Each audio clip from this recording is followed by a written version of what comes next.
राजधानी पटना के छज्जू बाग में हमें पढ़ाओ कार्यक्रम का किया गया आयोजन। पूर्व राज्यपाल गंगा प्रसाद हुए शामिल।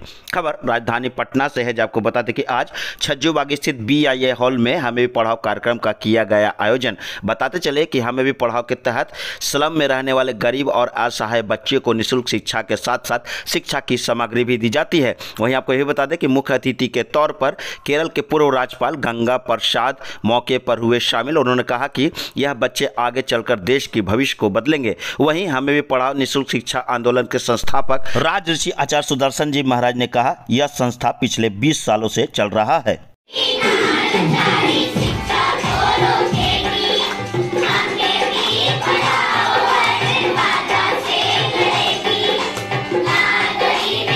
आज का ये जो यह कार्यक्रम हमें भी पढ़ाओ के बच्चों को समर्पित है। हमें भी पढ़ाओ का अर्थ होता है उस ऐसी क्रांति जिसके कारण, जिस अशिक्षा के कारण हमारा समाज आज दो वर्ग में बटा हुआ है। एक वर्ग वह है जो शिक्षित वर्ग कहा जाता है और एक वर्ग वह है जो जिसे अभी शिक्षा से भेंट नहीं है। भारत एक कृषि प्रधान देश रहा है और इस देश में वैसे लोगों का सहयोग भी रहा है जो मुख्य धारा से कटे हुए हैं। आज स्थिति बड़ी भयावह होती जा रही है कि समाज दो भाग में बट गया है। आज जितनी भी शिक्षण संस्थाएं, जितने भी बड़े बड़े इंस्टीट्यूशंस, हॉस्पिटल, यूनिवर्सिटी, रोड्स, बिजली के लाइन, माल जितने भी बन रहे हैं वो सब शहरों में बन रहे हैं और उन शहरों में वैसे लोग भी रहते हैं जिन्हें समाज के मुख्य धारा से अलग माना गया है।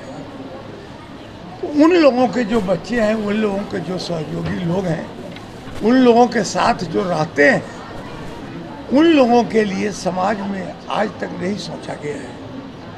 हम लोगों ने आज से 20 वर्ष पहले हमें भी पढ़ाओ संस्था का यह निर्माण किया।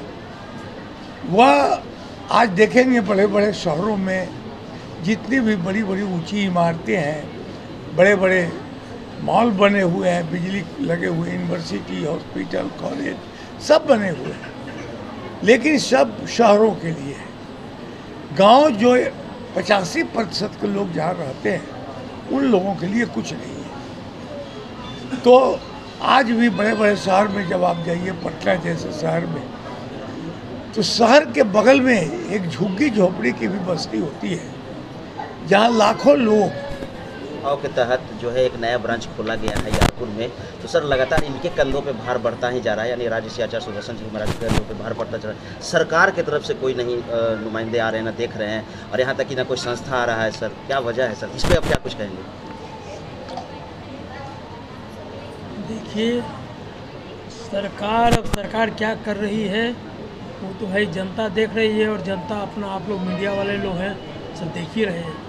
अभी तो बात करने यहाँ पर आए हैं कि माननीय परम श्रद्धेय आचार्य सुदर्शन जी द्वारा जो इस प्रकार का अभियान चलाया जाता है कि छोटे बच्चों में संस्कार, और जो संस्कार छोटे बच्चों को मिलता है वही संस्कार आगे बढ़ कर के अच्छा वो कार्य करता है।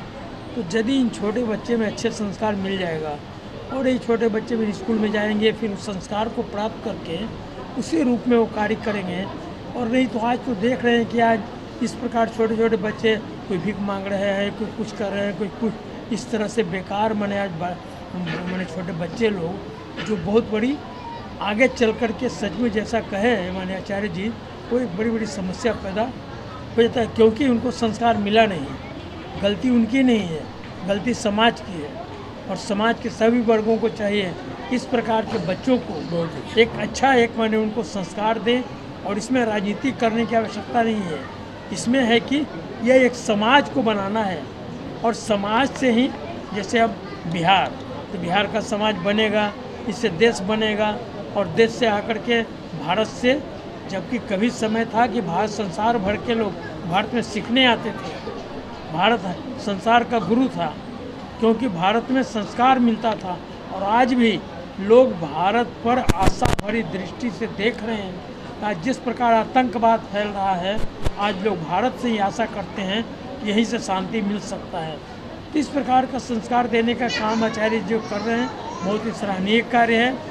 और यह मैं समझता हूँ इस प्रकार का कार्य से प्रेरणा लेकर के समाज के अन्य लोग भी यदि थोड़ा थोड़ा कार्य करने लगे तो बहुत बड़ा भला हो, और एक छोटे बच्चों में संस्कार जो आ जाएगा वो संस्कार भविष्य के लिए काफ़ी अच्छा रहेगा।